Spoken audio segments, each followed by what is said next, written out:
yang memelihara kesetiaannya sampai selama-lamanya, dan yang tidak meninggalkan perbuatan tangannya. Amin. Kasih karunia dan damai sejahtera dari Allah Bapa, Tuhan Yesus Kristus, dan dari Roh Kudus menyertai jemaat. Jemaat yang diberkati Tuhan, kita akan mendengarkan firman Tuhan, dan firman Tuhan bagi kita di saat ini dalam minggu sengsara Tuhan Yesus yang pertama. Kejadian pasal 22 ayat 1 sampai ayatnya yang ke-19. Kejadian pasal 22 ayat 1 sampai ayatnya yang ke-19.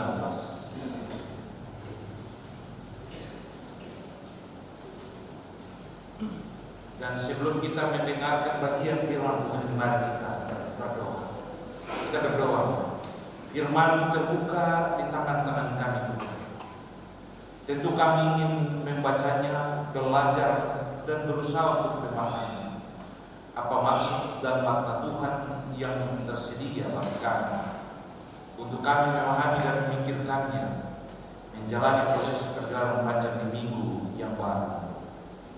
Kami tidak mampu Tuhan, kami tidak memiliki sesuatu yang bisa membuat kami memahami betul akan firman. Roh Kudus-Mu diberi kepada kami Tuhan, mampukanlah kami dan buatlah kami percaya dan yakin bahwa Tuhan sanggup berperkara dan membuat kami memahami akan firman-Mu di tengah-tengah hidup kami. Usir segala kuasa yang mengganggu kami Tuhan. Roh Kudus-Mu memampukan kami dan mengajarkan kami, supaya kami benar-benar mengerti akan sabda. Bersabdalah kepada kami Tuhan, karena kami semua telah siap mendengarkan sabda. Amin.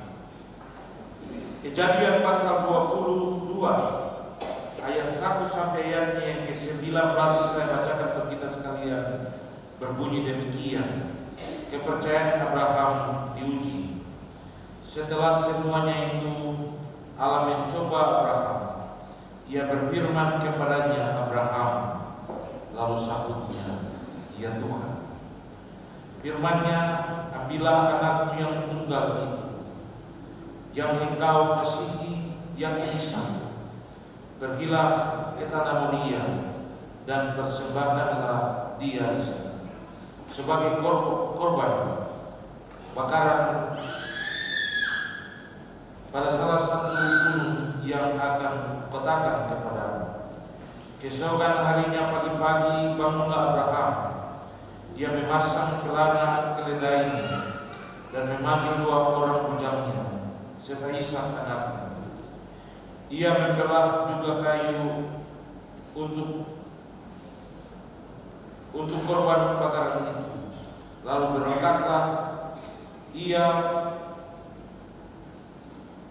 dan pergi ke tempat yang dikatakan Allah kepadanya. Ketika pada hari ketiga Abraham melayangkan pandangannya, kelihatannya lah kepadanya tempat itu dari jauh. Kata Abraham kepada kedua bujangnya itu, tinggallah kamu di sini dengan keledai ini. Aku beserta anakku ini akan pergi ke sana. Kami akan sembahyang. Sesudah itu kami kembali kepadamu. Lalu Abraham meninggalkan kayu untuk korban bakaran itu dan memikulnya ke atas bahu Ishak. Anaknya sedang di tangannya. Dibawanya api dan Ishak. Demikianlah keduanya berjalan bersama-sama. Lalu berkatalah Ishak kepada Abraham ayahnya, Bapa. Sahut Abraham, ya anak. Bertanyalah dia, di sini sudah ada api dan kayu, tetapi di manakah anak domba untuk korban bakaran itu? Sahut Abraham, Allah yang akan menyediakan anak domba untuk korban bakaran baginya anakku. Demikianlah keduanya berjalan bersama-sama. Sampailah mereka ke tempat yang dikatakan Allah kepadanya. Lalu Abraham mendirikan mesbah di situ. Disusunnyalah kayu ikatnya Ishak anaknya itu, dan diletakkannya di mesbah itu di atas kayu api.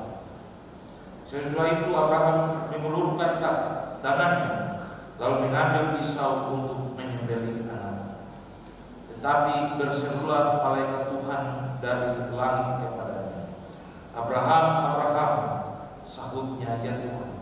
Lalu ia berfirman, jangan bunuh anak itu, dan jangan kau apa-apakan dia, sebab telah kuketahui sekarang bahwa engkau takut akan Allah, dan engkau tidak segan-segan untuk menyerahkan anakmu yang tunggal kepadamu.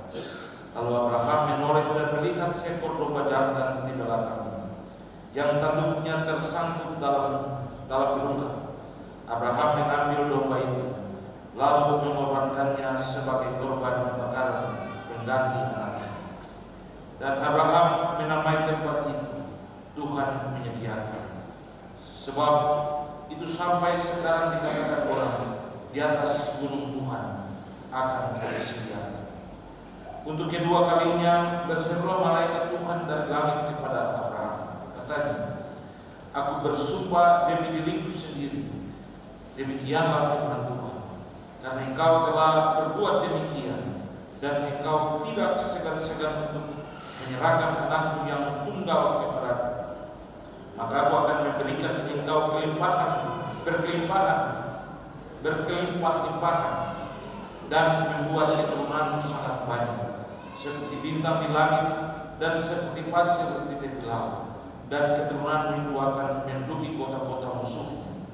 Oleh kemurahanmu lah semua bangsa di bumi akan mendapat berkat, karena engkau mendengarkan firman-Mu. Kemudian kembalilah Abraham kepada kedua bujalnya, dan mereka bersama-sama berangkat ke Berseba, dan Abraham tinggal di Berseba. Demikian firman Tuhan. Bapak Ibu yang diberkati Tuhan, Shalom. Hari ini kita ada di minggu kesengsaraan yang pertama. Kita akan menjalani sebuah proses peribadatan dalam minggu-minggu kesengsaraan yang pertama sampai kesengsaraan Tuhan Yesus yang kedua. Dan bacaan kita hari ini membawa kita dalam sebuah tema, anak sebuah persembahan bagi Allah. Cerita ini memiliki peran yang sangat penting untuk kita memahami bagaimana Allah menunjukkan kasih setia dan pengorbanan Allah untuk memberi kehidupan bagi manusia. Ketika peristiwa Taman Eden membuat manusia harus tersingkir dari kebahagiaan dan sukacita yang telah disediakan oleh Allah, keluar dari Taman Eden atas dosa dan pelanggaran yang dilakukan oleh Adam dan Hawa. Oleh sebab itu, memahami tentang kasih Allah itu, tentu kita memahami tentang Abraham sebagai sosok yang sangat penting. Ia dijuluki sebagai bapa orang beriman karena tindakan dan perbuatan luar biasa ketika dia mengambil keputusan dan menentukan arah langkah yang pas dalam percakapan-percakapan bersama Tuhan. Dimulai dengan Tuhan memanggilnya meninggalkan Ur Kasdim, tanah dan seluruh keluarganya. Tidak ada protes, tidak ada segala hal yang menjadi bagian dari ketidaksukaan Abraham. Ia langsung meninggalkan apa yang menjadi kebanggaan dan kekayaan hidupnya. Bahkan dia dijanjikan keturunan oleh Tuhan sampai tua pun belum dapat anak, sampai istrinya berdialog dan meminta agar pembantunya itu untuk memberi dia anak. Dalam ketaatan dan kesetiaan dari Abraham itu membuat dia memperoleh apa yang menjadi bagian dari harapan. Pada akhirnya Tuhan memberikan seorang anak laki-laki yang diinginkan. Saya pernah ditanyakan dalam satu kejadian ketika hendak memilih majelis jemaat.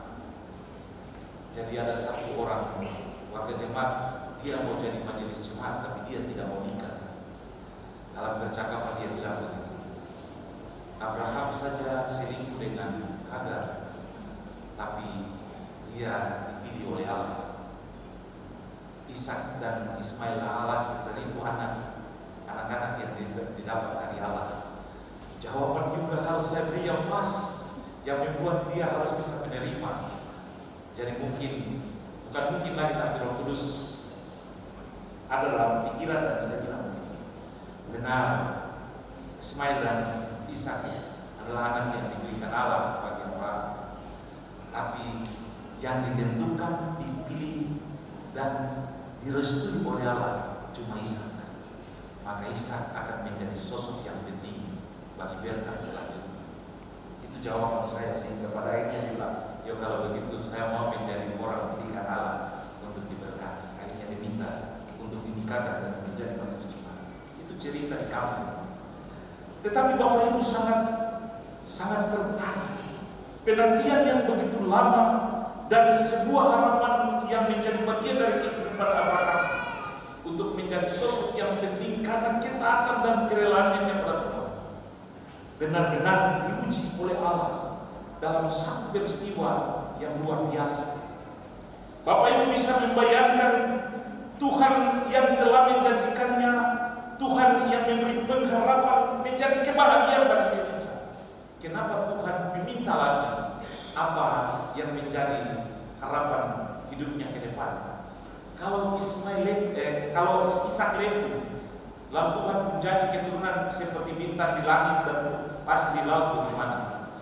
Sebuah pertanyaan yang bisa membuat Abraham pikir 2 kali lipat dalam tawaran Tuhan, persembahkanlah anakmu Ishak itu, anak yang tunggal. Tetapi menarik Bapak Ibu, dalam cerita ini dikatakan Abraham tidak menunjukkan rasa protes kepada Allah. Mungkin saja hatinya perih dan tidak menginginkan untuk melepaskan Ishak. Tapi dalam keyakinan dan ketulusan hatinya, ia melakukan apa yang dimintakan oleh Allah. Drama ini cukup menarik. Abraham bisa mengelabui semua orang. Mungkin dia tipu Sarah karena dia mau bajalan-bajalan dengan Ishak. Dia juga tipu bujangnya untuk melakukan tindakan-tindakan itu. Bahkan dia tipu anaknya bahwa khusus sampai kayu dengan api susia baru pada binatang untuk dikorbankan. Jawabannya biar Tuhan yang sediakan. Sebuah rentetan cerita yang sangat unik dan sangat dijalani dengan penuh rasa tanggung jawab oleh Abraham. Oleh sebab itulah cerita ini mengisahkan ketika mereka sampai dia harus mengorbankan anaknya. Dalam imannya yang cukup besar, ia berkata dan memandang kepada Tuhan untuk mempersembahkan anaknya. Dan cerita ini melukiskan bahwa suara dari malaikat berkata, Abraham, Abraham, jangan korbankan anak itu. Sebuah kisah yang menunjukkan tingkat kualitas iman Abraham yang luar biasa, sehingga ketika dia menyandang gelar Bapak orang beriman, tidak ada seorang yang bisa mencela atau melihat itu sebagai hal yang tidak biasa. Bapak Ibu yang diberkati Tuhan, dari keteladanan Abraham itu kita bisa melihat bagian Alkitab ini luar biasa. Ketika Tuhan melihat semua itu, ia sendiri pun mengambil sebuah keputusan. Dalam catatan Alkitab ini dikatakan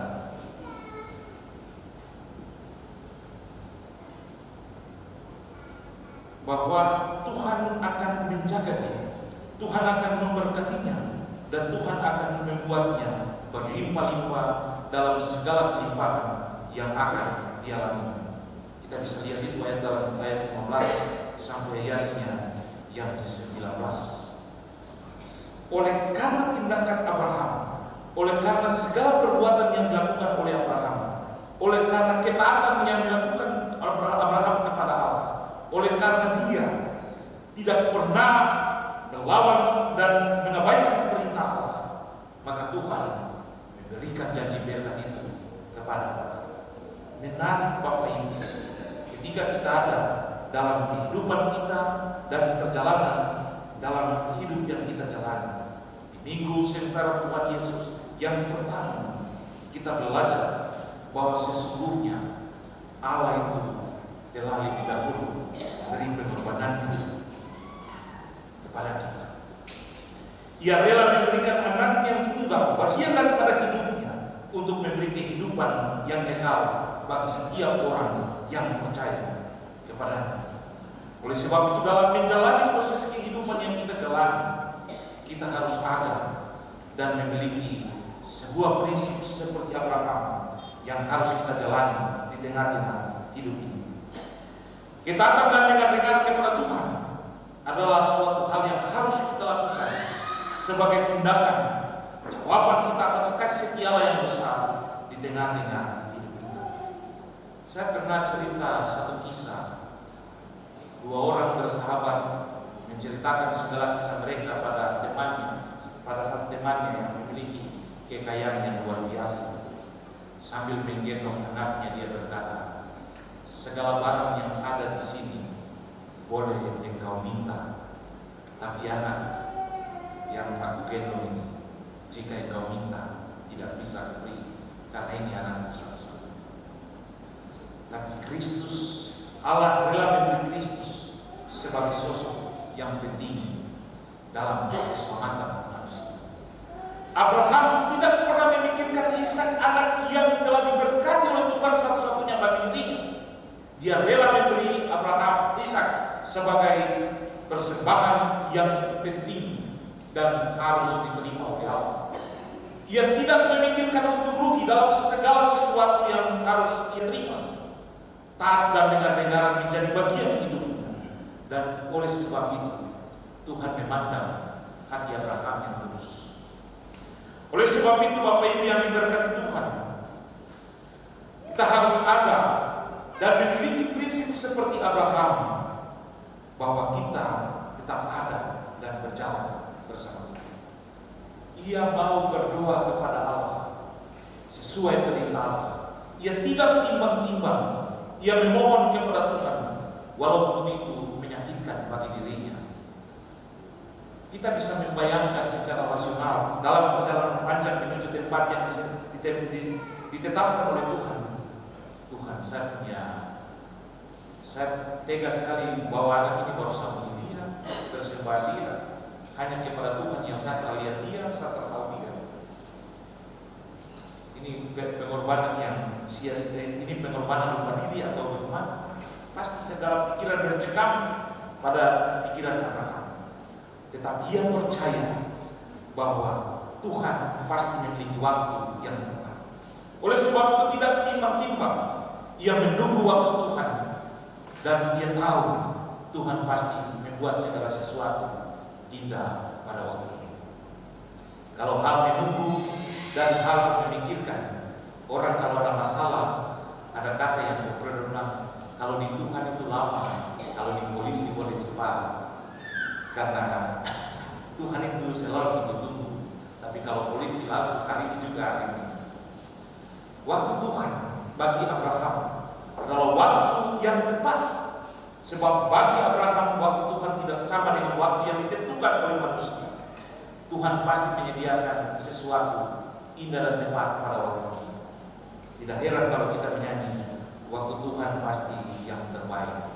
Walau kadang segala hal datang menghadap, tapi Tuhan pasti menentukan yang terbaik. Bapak Ibu yang diberkati Tuhan, dari bagian ini juga kita harus memahami bahwa buah dari ketaatan dan iman yang sungguh luar biasa dari Abraham menunjukkan tindakan dan perbuatan Allah yang besar dan luar biasa yang harus diterima oleh setiap orang yang menjalani.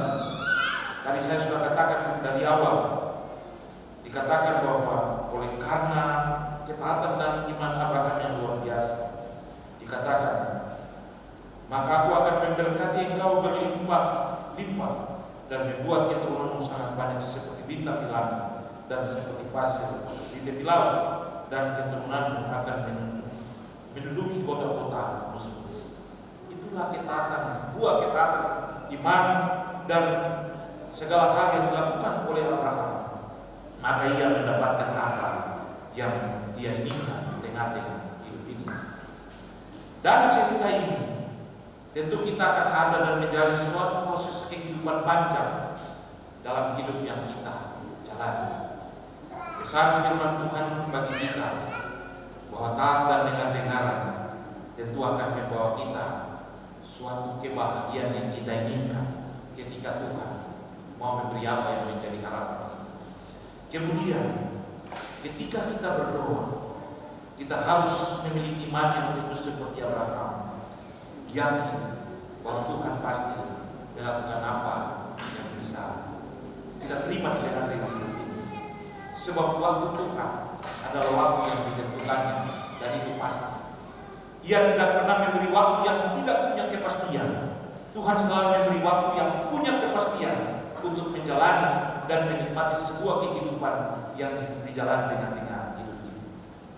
Dan buah dari ketaatan yang kita lakukan, semua orang pasti ingin berkat, loh. Terada yang mendapat berkat. Semua pasti ingin berkat. Berkat itu bisa ada, tergantung pada diri kita sendiri. Orang bilang, pendeta Udayana dia datang langsung jemaat-jemaat dapat berkat banyak. Memang pendeta Udayana itu apa kan? Dia cuma alat saja. Karena ketulusan, ketaatan kita semua, kita dapat berkat. Atau yang pendeta Kopul yang dulu itu tinggal di Jepau lama, karena berkat kol terus di Jepau. Jadi terada orang yang kasih kita dia. Nah itu contoh soal. Kita hanya ada menjadi alat untuk bagaimana menjalani proses berkat yang Tuhan beri bagi kita. Kita semua ada dan taat, maka Tuhan akan memberi buah dari ketaatan dan iman kita yang sungguh kepada Allah. Maka kita akan semua menikmati semuanya.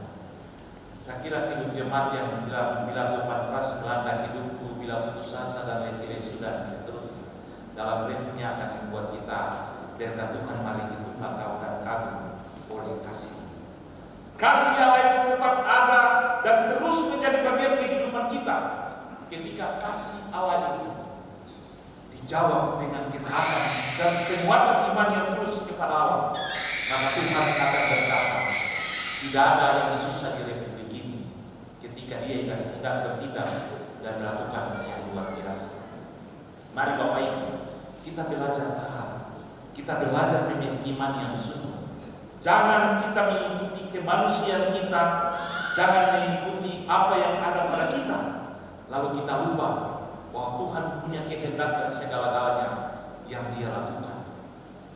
Maka kalau kita taat dan setia itu, jangan kita heran kalau Tuhan memberkati pikiran kita, Tuhan memberkati hidup kita, Tuhan memberkati pekerjaan kita, Tuhan memberkati pelayanan kita, Tuhan memberkati segala sesuatu yang menjadi kebutuhan hidup kita. Maka kita semua akan heran akan tindakan dan perbuatan Allah. Hari ini ketemu semua masuk minggu kesengsaraan Tuhan Yesus yang pertama. Tuhan memainkan perannya untuk menunjukkan kasih setianya yang luar biasa kepada kita. Mari kita tetap ada dan tetap menjalani semua ini. Yesus rela mengorbankan dalam segala ketaatan dan segala hal yang menjadi bagian hidupnya untuk kita. Mari kita mengorbankan apa yang menjadi hidup kita yang harus kita lakukan untuk Tuhan. Karena kita akan diberkati oleh Allah dalam segala hal yang kita alami. Ulama dengan sejahtera, jadikanlah firman ini sebagai sosok yang penting, bahwa ketaatan dan kesetiaan kita kepada Allah akan membawa kita pada berkat yang diinginkan oleh Allah kepada kita. Kita bisa mempersembahkan apa yang menjadi bagian hidup kita. Yesus sendiri pun bisa memberi kita sebuah catatan yang sangat penting. Persembahkanlah apa yang menjadi bagian dari hidup kita. Kalau tidak bisa mempersembahkan sesuatu, tubuh ini bisa kita persembahkan kepada anak sekolah minggu selalu menyanyi, tanganku kerja buat Tuhan, mulutku memuji namanya, kakiku berjalan tiap hari pergi untuk memuliakan Tuhan. Itu yang bisa kita lakukan kalau kita tidak bisa mempersembahkan sesuatu yang menurut kita tidak bisa kita lakukan. Tapi apa yang ada padamu, berikanlah apa yang ada padamu. tidak dengan terpaksa, tapi bersembahkanlah semua dengan sukacita. Tuhan memberkati kita, semoga kita terus diberkati di minggu Semester Tuhan Yesus yang pertama. Kita terus dikuatkan, dibuat untuk menjadi sosok yang penting dalam hidup ini. Amin.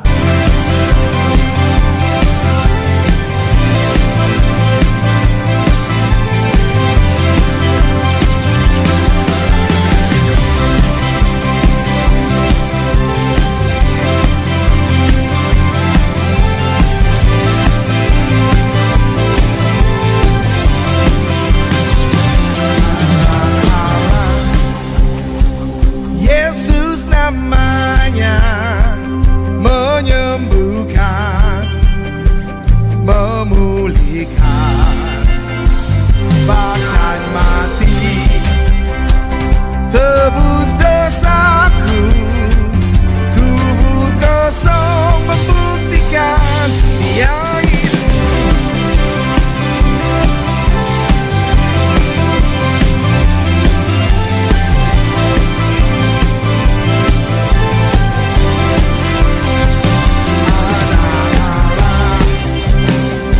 Yesus namanya menyembuhkan, memulihkan, bahkan mati tebus dosaku, kubur kosong menyuntikkan Dia hidup.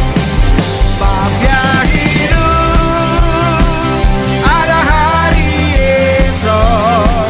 Sebab Dia hidup, ku tak gentar, karena ku tahu Dia pegang hari esok. Hidup jadi berarti sebab Dia hidup. Oh,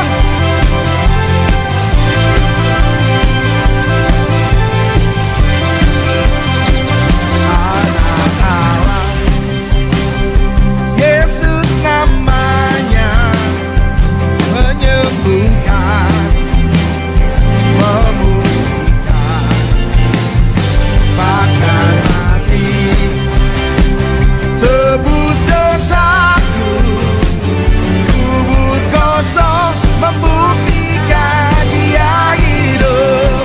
Let's go! Sebab Dia hidup, ada hari esok. Sebab Dia hidup, ku tak gentar, karena ku tahu Dia pegang hari esok. Hidup jadi berarti sebab Dia hidup. Hey!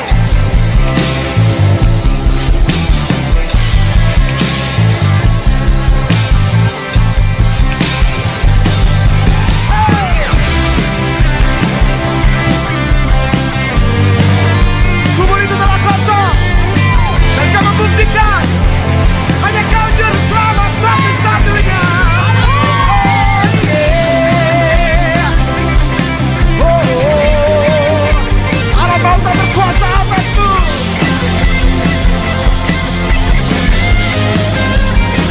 Sebab Dia hidup, ada hari esok. Come on! Sebab Dia hidup, ku tak